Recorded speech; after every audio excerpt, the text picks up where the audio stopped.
Nós vamos continuar hoje a série que iniciamos na semana passada com o tema Quem tem ouvidos, ouça. Então, é para todos nós aqui, né? Só para relembrar,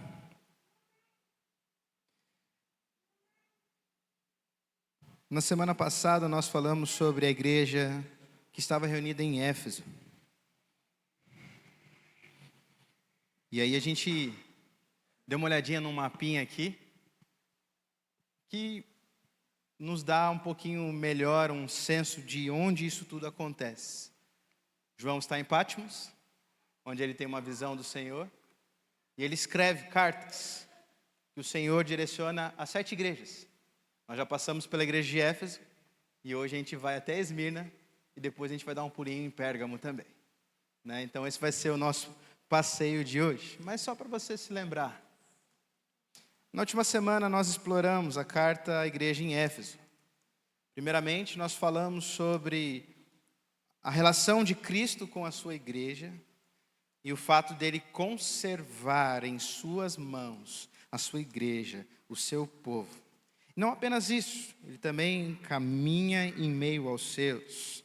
E por isso ele é capaz de dizer: eu conheço as suas obras, né? Ele conhece as obras dessas igrejas. A igreja em Éfeso, especificamente, ela é elogiada por sua perseverança, pelo seu zelo doutrinário, por rejeitar ali falsos ensinamentos e por se manter fiel em meias provações. No entanto, ela também é criticada por ter abandonado o quê? Primeiro amor.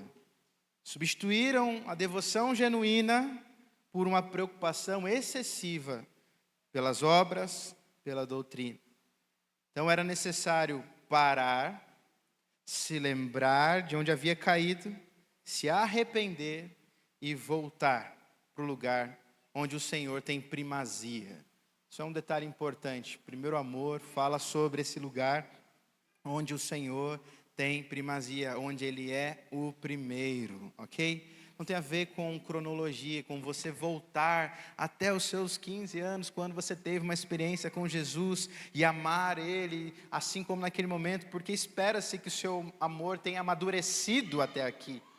Tem a ver com você amar o Senhor sobre todas as coisas, com Ele ser o seu primeiro amor, né? Voltar no tempo a gente não consegue, mas a gente consegue voltar para algumas situações, identificar onde é que nós vacilamos, caímos, pecamos, e assim retomar a nossa caminhada. Espero que nessa semana você tenha se permitido viver um pouquinho disso, de alguém que retoma a caminhada com o Senhor, e assim deixando o Espírito falar ao seu coração. Hoje nós vamos ler Apocalipse capítulo 2, os versos de 8 até 11. Lembrando, né? A gente usou essa frase aqui: sem amor não tem como ser igreja, né? Para a gente guardar bem no coração. Nós vamos ler aqui Apocalipse capítulo 2, os versos de 8 até 11, inicialmente, que é a carta à igreja em Esmirna. Ao anjo da igreja em Esmirna escreva: estas coisas diz o primeiro e o último, que esteve morto e tornou a viver. Conheço a tribulação pela qual você está passando, a sua pobreza, embora você seja rico, e a blasfêmia dos que se declaram judeus e não são, sendo isto sim sinagoga de Satanás. Não tenha medo das coisas que você vai sofrer. Eis que o diabo está para lançar alguns de vocês na prisão, para que vocês sejam postos à prova e passem por uma tribulação de 10 dias. Seja fiel até a morte, e eu lhe darei a coroa da vida. Quem tem ouvidos, ouça o que o Espírito diz às igrejas. O vencedor, de modo nenhum, sofrerá o dano da segunda morte. Senhor, nos ajuda na compreensão do texto. Tira de nós, Senhor, tudo aquilo que pode nos distrair agora, as preocupações.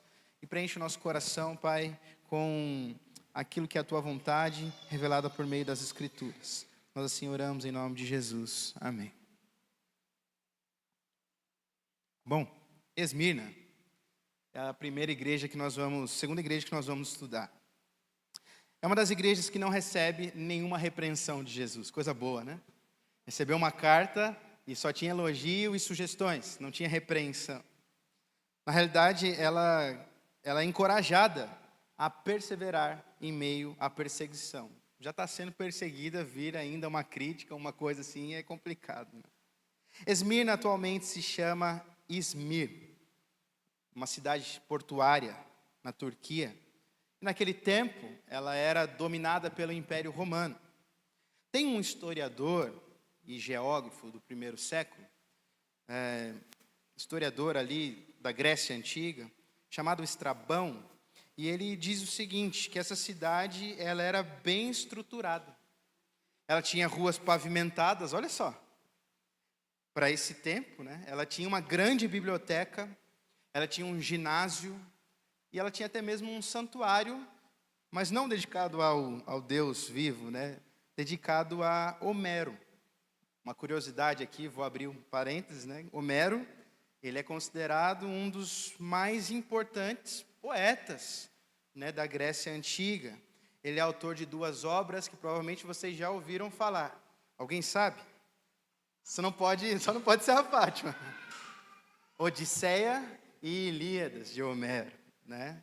São 2 epopeias, né, histórias narrativas heróicas, né, e mitológicas que são associadas ali à Guerra de Troia e às jornadas de um tal de Ulisses. Né? Homero, se debate a existência histórica de Homero, mas acredita-se que ele tenha nascido em Esmirna. Né? Então, só para vocês entenderem que essa igreja, ela está situada num local real, e a história dela, ela se passa num tempo real, assim como a de Homero. Enfim, vamos falar de Esmirna, que é o que importa, né? Fechando parênteses aí. Em Esmirna, o culto imperial era muito forte.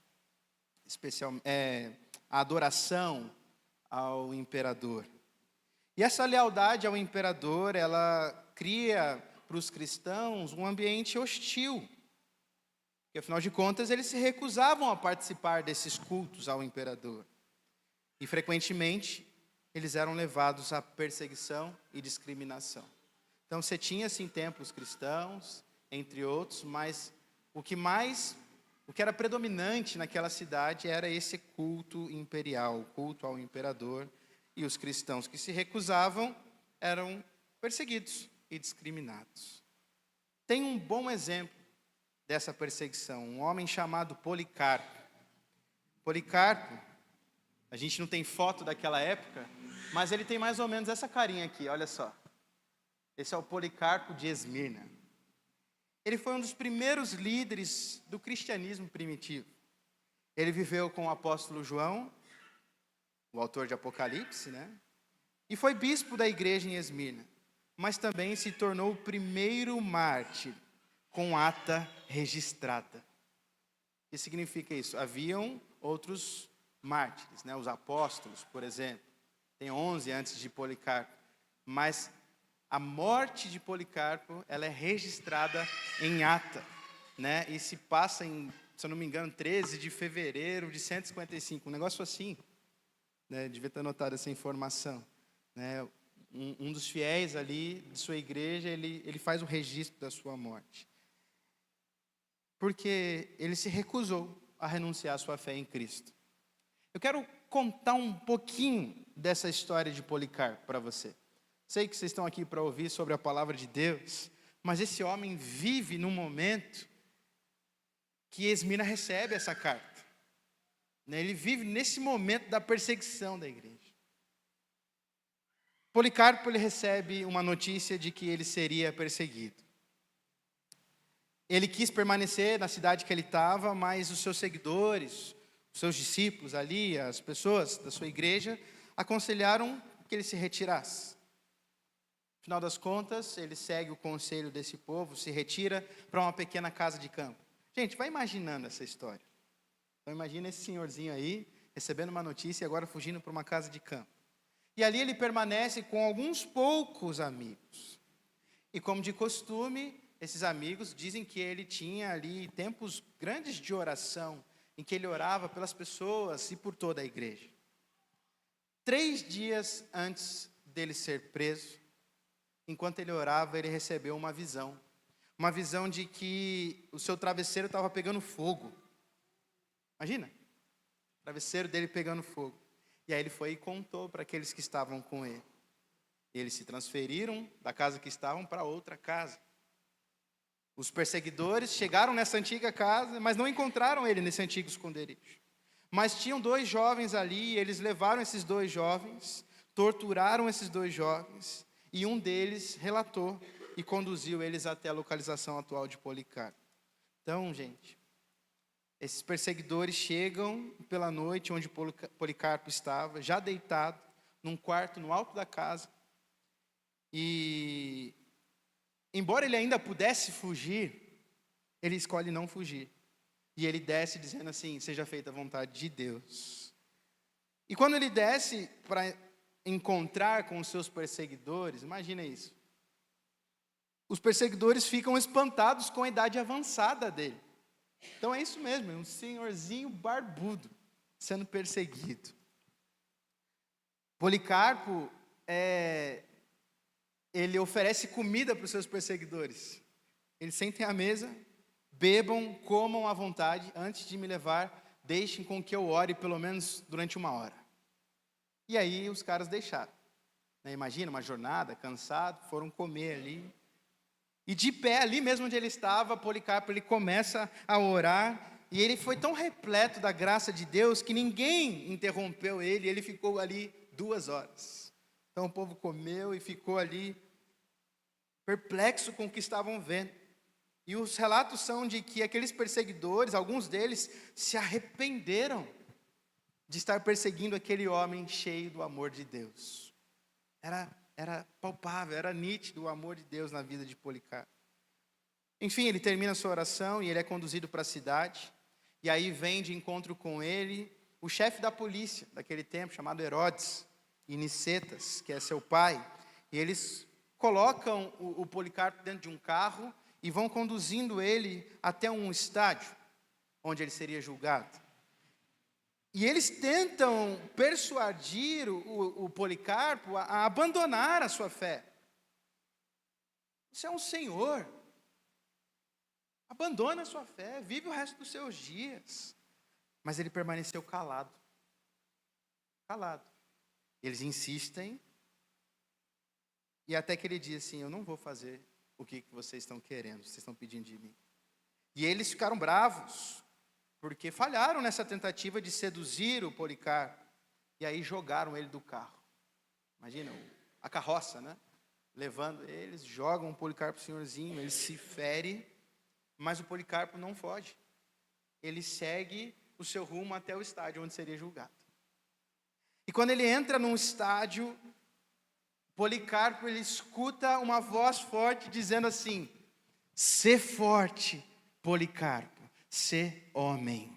Como é que a gente sabe disso? Porque outras pessoas também relataram que ouviram essa voz, embora ninguém soubesse de onde vinha. Ele foi levado até o responsável por aquela seção, aquela região ali do império, o procônsul Lúcio, e mais uma vez é persuadido a negar a sua fé.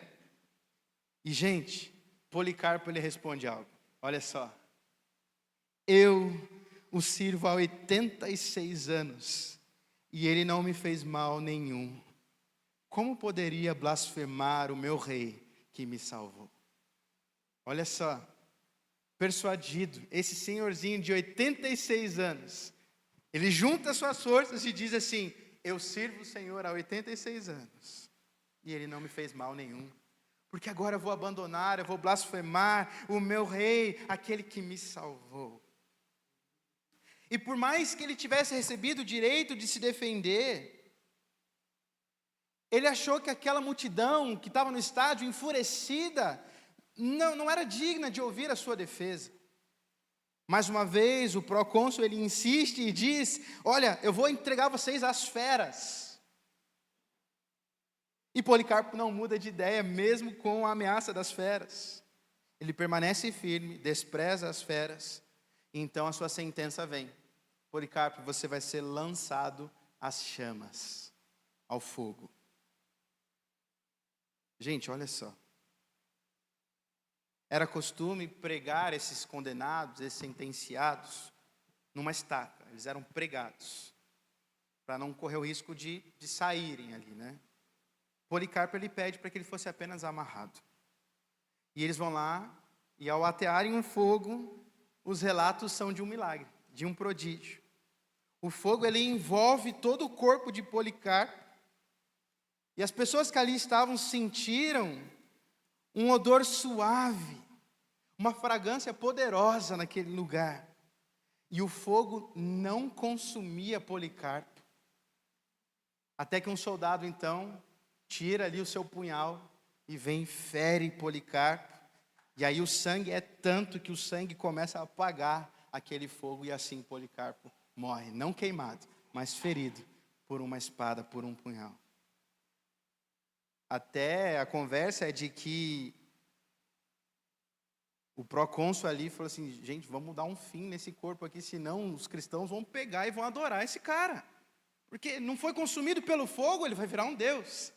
E os cristãos que estavam ali disseram: só temos um Deus, a saber, Jesus Cristo. Nenhum outro ídolo, nenhum outro é igual a Ele. São homens admiráveis, mas nenhum outro é igual a Ele. E aí, eles simplesmente dão um fim ali com o corpo de Policarpo. Ninguém sabe onde ficaram os seus restos. Pela história de Policarpo, então, meus irmãos, já deu para entender que a igreja enfrentava perseguição. Não é mesmo?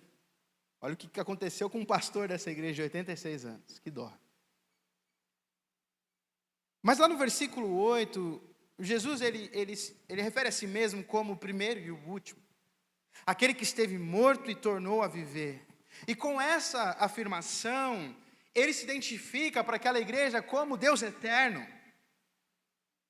Como aquele que era, que é e que há de vir. Como Redentor, aquele que por meio da sua morte, da sua ressurreição, abriu um caminho agora para o seu povo, para os seus filhos, para a vida eterna. Então, ao dizer isso, essa igreja acolhe com esperança. Servimos a um Deus vivo, que abre uma porta para que nós também vivamos eternamente com Ele. Assim, a morte já não é algo que eles temiam mais. Tanto que Policarpo diz: não precisa me pregar, só me amarra. Seja feita a vontade de Deus. Quero lembrar vocês de João capítulo 11, que diz assim: aquele que crê em mim, ainda que morra, viverá. Aquele que crê em mim, Jesus dizendo, aquele que crê em mim, ainda que morra, viverá. Versículo 9, continua, e o texto nos diz que Jesus, ele conhecia o sofrimento daquele povo. Né? Jesus conhecia o sofrimento daquele povo. Apesar de ser uma cidade bem estruturada, como disse para vocês, os crentes de Esmirna, eles eram carentes de recursos financeiros, eram pobres. Mas ainda assim, Jesus os reconhece como ricos, pelo seu vigor espiritual, pela sua dedicação ao Senhor. Aqui vale a reflexão, né? O que é riqueza? O que de fato é ser rico? É ter muito dinheiro? Né? A gente precisa se perguntar isso. Meus irmãos, o que o Senhor está pedindo para essa igreja? Fidelidade. O Senhor está pedindo fidelidade até a morte, se necessário. Ele estava afirmando que o tempo de provação deles ali seria breve, mas que aconteceria. O texto relata ali um tempo de 10 dias, né, para trazer a questão de que seria um tempo breve. E de que essa provação poderia acabar não em libertação, mas em martírio, como foi com Policarpo, em morte. E mesmo que isso não pareça um fim tão bom assim, Apocalipse 7 descreve essa atitude como uma libertação maior ainda, do que simplesmente ser liberto ali das mãos dos seus perseguidores. Porque encontraria o Senhor. Aquele que permanece fiel, aquele que vence. O texto diz que ele jamais sofrerá o quê? Os danos da segunda morte. Pelo contrário, herdará a coroa da vida. Meus irmãos, se tem uma coisa que a gente não precisa temer, é a morte. Não precisamos temer se estivermos em Cristo Jesus. Esse é o grande ponto. Se você ainda tem um temor, uma incompreensão a respeito da morte, Procure um pouquinho mais saber sobre quem Jesus é e aquilo que Ele tem a te ofertar por meio da obra da cruz. Porque aí você vai desmistificar um pouquinho esse medo da morte. A morte traz dor, sim, choro, luto, separação, e tudo isso está ok. Mas a morte a gente precisa lidar bem com ela. Eu já disse isso aqui algumas vezes para vocês. Às vezes a Júlia me diz assim: Caleb, você é frio demais até com a morte. Não sei se eu sou frio ou se eu tenho uma compreensão muito sadia da morte. Porque eu penso que quem foi e estava em Cristo, ele está muito melhor do que a gente, não é verdade? Muito melhor do que a gente. Nós temos essa esperança de que estaremos com o nosso Senhor. Eu acho que a gente precisa entender que esse amor do Senhor que invade o nosso coração tira fora todo o medo, inclusive o medo da morte, para a gente poder repensar. Então, o que essa carta tem para nos ensinar? Ela é breve. Seja fiel. Seja fiel. Foi o que Policarpo viu. Seja fiel, seja forte, seja homem. Sejam fiéis até a morte, se necessário. E quem permanecer fiel, for vencedor, vai herdar essa coroa da vida, vida eterna com o Senhor Jesus. A gente continua agora olhando o texto. Abra sua Bíblia em Apocalipse, agora, a partir do versículo 12.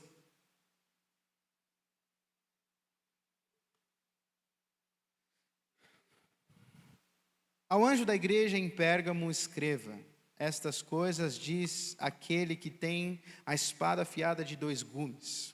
Conheço o lugar onde você mora, que é o lugar onde está o trono de Satanás. Sei que você conserva o meu nome e não negou a fé que tem em mim, mesmo nos dias de Antipas, minha testemunha, meu fiel, que foi morto na cidade de vocês, aí onde Satanás habita. Tenho, porém, contra vocês algumas coisas. Estão aí em seu meio os que sustentam a doutrina de Balaão, o qual ensinava Balaque a amar ciladas diante dos filhos de Israel, para que comessem coisas sacrificadas aos ídolos e praticassem prostituição. Versículo 15. Além disso, estão também aí em seu meio os que seguem a doutrina dos nicolaítas. Portanto, arrependa-se, senão irei até aí sem demora e lutarei contra eles com a espada da minha boca. Quem tem ouvidos, ouça o que o Espírito diz às igrejas. Ao vencedor darei do maná escondido, também lhe darei uma pedrinha branca, e sobre essa pedrinha um novo nome escrito, o qual ninguém conhece, exceto aquele que o recebe. Essa é a carta a essa igreja chamada Pérgamo, que está em Pérgamo. Percebam que a gente pode ver nessas cartas a estrutura que nós conhecemos na semana passada. Vocês se lembram da estrutura, né? Uma descrição de Cristo, um elogio acerca daquela igreja, em alguns casos uma repreensão, uma solução, a consequência se desobedecerem e depois, por fim, a promessa se forem vencedores. Bom, Pérgamo. Jesus está dizendo para eles assim: eu conheço o lugar que vocês moram. Eu sei onde é que vocês estão e não é tão bom assim. Pérgamo, olha só, até peguei uma foto aqui. Pérgamo estava construída em cima de socalcos, essas construções numa encosta. E elas levavam a uma única rampa de acesso à acrópole daquela cidade. O que é uma acrópole? É o lugar mais alto da cidade, onde se construíam templos e palácios. Então, olha só, numa encosta, lá para cima, nessa acrópole, provavelmente tinha um templo ou um palácio. Por que essa informação é importante? Não é só um detalhe irrisório. Pérgamo foi um grande centro de religiões pagãs. Existiam aqui templos dedicados a um tal de Asclépio, nome estranho, difícil até, que era para eles o deus da cura, representado por uma serpente. Havia templos a Zeus, havia templos aos imperadores, entre tantos outros. Era um grande centro cultural, um centro de religiões pagãs. E tudo isso qualificava Pérgamo para ser chamado, ali no versículo 13, de trono de Satanás. Note que trono tem a ver com governo, certo? Quando a gente fala de trono, a gente imagina um soberano sentado governando. Satanás, ele não só influenciava aquelas pessoas, mas governava o sistema daquela cidade. Era uma cidade onde ele havia estabelecido o seu trono, ele já governava o sistema. O problema não estava nos inúmeros templos, porque senão a gente cria superstição, né? Tem gente que, tipo assim, não pode nem passar perto de um templo de uma religião diferente, que dá problema. Não, tem nada a ver com isso. O problema não eram os inúmeros templos, mas era a mentalidade que esses templos imprimiam naquele povo. Um exemplo, trazendo para a nossa realidade, para ficar um pouquinho mais concreto, é, por exemplo, Brasília, o lugar das decisões. Brasília, por si só, não tem influência nenhuma, é uma cidade, como qualquer outra. Não é mesmo? Só que existe uma mentalidade de corrupção instalada naquele lugar, que toma conta do sistema, e isso sim gera danos e mais danos. Mas não pensem, gente, que essa corrupção, essa mentalidade está somente lá em Brasília. Essa mentalidade, ela alcança todo o povo brasileiro, que está sempre atrás de um jeitinho para fazer as coisas, não é verdade? Eu quero dizer para você, todas as vezes que nós fazemos algo de errado parecer certo, nós estamos dando lugar para Satanás estabelecer o seu trono. Todas as vezes que a gente faz algo de errado parecer certo, nós estamos dando ousadia para ele governar, estabelecer o seu trono, uma mentalidade de morte, bem diferente de tudo que a gente está falando sobre o Cordeiro de Deus, que traz vida, vida abundante, vida eterna. O texto aqui, ele fala sobre um homem, agora não Policarpo, ele fala sobre Antipas, que em meio a toda essa opressão, ele manteve um testemunho fiel. Essas são as palavras que o texto usa para descrever Antipas, e se você se lembrar, lá no primeiro capítulo, Jesus também foi descrito como a fiel testemunha. E Jesus descreve Antipas também dessa maneira. Nós temos aqui nele um verdadeiro exemplo de imitador de Cristo, um verdadeiro exemplo de alguém que é fiel, coisa que nós temos deixado de lado, por questões, gente, tão pífias, tão pequenas. A gente tem deixado a fidelidade para o Senhor de lado, fidelidade para com o Senhor. Será que se o Senhor escrevesse hoje uma carta para nós, Ele poderia chamar alguém de fiel testemunho? Eu me faço esse tipo de pergunta. Se fosse no nosso tempo, será que escrevendo uma carta para Embu-Guaçu, o Senhor acharia aqui testemunhas fiéis? Eu espero que sim. Eu tenho buscado estar nesse lugar, eu espero que você tenha buscado também, esteja buscando isso. Mas nem tudo é flores, né? Não tem só elogio de que eles perseveram, de que eles se mantêm fiéis. O verso 14 nos diz: eu tenho, porém, contra vocês algumas coisas. Não é só um detalhe. Algumas coisas. Né? Deixa eu ver se tem mais algum slide aqui. Não.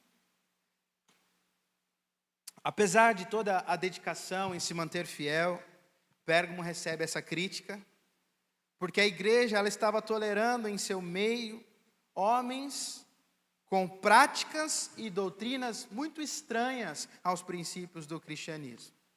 Essa carta ela faz menção à doutrina de Balaão, um profeta que, sendo impedido de amaldiçoar os israelitas, ele seduz o povo, ele seduz ali a corte e leva esse povo à idolatria e à imoralidade sexual. Se vocês quiserem entender um pouquinho melhor sobre a história de Balaão, você vai lá em Números, capítulo 25, você vai entender um pouquinho sobre a história de Balaão. O texto fala então sobre essa doutrina que levou o povo à idolatria e à imoralidade sexual. Isso estava em meio à igreja. E do mesmo modo, a carta também denuncia a doutrina dos nicolaítas, que aparece também na carta à igreja em Éfeso. Se vocês fizerem aí um pouquinho a lembrança, né, ele vai dizer lá, eu tenho algo a seu favor, de que você também odeia as obras dos nicolaítas. E aparece mais uma vez aqui as obras, as doutrinas dos nicolaítas, que disseminavam comportamentos e crenças permissivas dentro da igreja. O que isso significa? Eles misturavam elementos pagãos à fé cristã. Permitiam com que muita coisa entrasse dentro da igreja. Coisas como, por exemplo, mais uma vez, práticas sexualmente imorais que aconteciam no meio dos cultos pagãos. Se você falar sobre Éfeso, o templo à deusa Diana, enfim, alguns outros, era muito comum você encontrar a prática de orgias nesses templos. E isso estava adentrando ali na realidade de Pérgamo. Então imagina, gente, a igreja do Deus santo, poderoso, sublime, sendo contaminada por essas coisas. Trazendo para a nossa realidade, o culto à sexualidade hoje é ainda mais evidente. A Júlia está com agora uma nova prática de assistir dorama. E sabe o que é legal nos doramas? Por mais que algumas coisas você fique assim, meu, que ridículo. Respeitando a opinião de quem gosta. Mas é de que é muito puro. A intimidade, ela não aparece. A TV não vende. Não precisa da cena de sexo. Não precisa da cena de 30 segundos, 1 minuto de beijo. Não precisa da cena de homens e mulheres pelados. Não é apelativo. Enquanto a indústria nossa aqui, do Ocidente, ela vende isso com a maior naturalidade.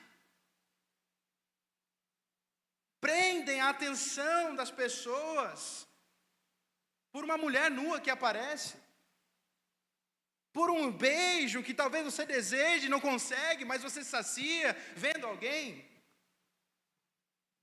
E por mais que a gente fale assim, mas não tem problema, lá no fundo, eu e você, nós sabemos o quanto isso alcança o nosso coração. Nós sabemos o quanto isso nos afeta. Nós sabemos o quanto isso pode abrir portas na nossa vida. Só que Provérbios capítulo 5 diz para o homem não passar sequer perto da porta da mulher adúltera. A gente precisava selecionar um pouquinho mais o que é que a gente deixa entrar na nossa casa. Tem muitos homens lutando contra a pornografia. Tem muitas pessoas lutando contra a prostituição, contra o adultério. E essas pessoas estão dentro das nossas igrejas.